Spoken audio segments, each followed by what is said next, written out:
Oh my God, napamura pa ako. Ay! Oh my God, I hope they did hear. So, takbo na ako sa Meralco para magbayad.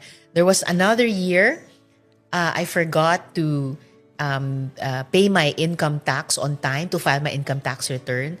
So, takbo ako dun sa BIR, and then I was there before the assessor, and she said, oh, sige ma'am, ito po yung return mo at saka yung penalty kasi late ka. Okay po.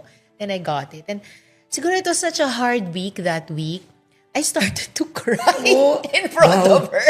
Wow. Then sabi niya, Ma'am, akit po kayo sa third floor. May doon, pwede kayong makiusap na bigyan ng discount or something.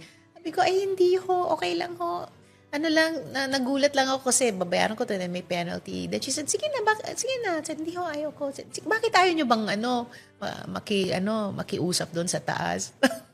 Kakahiyang aminin, Karen. I actually said to her, kasi gusto ko daang matuwid. Tawa siya ng tawa. And to show how marites we Pinoys are, yung katabi niyang assessor, babae rin. While I was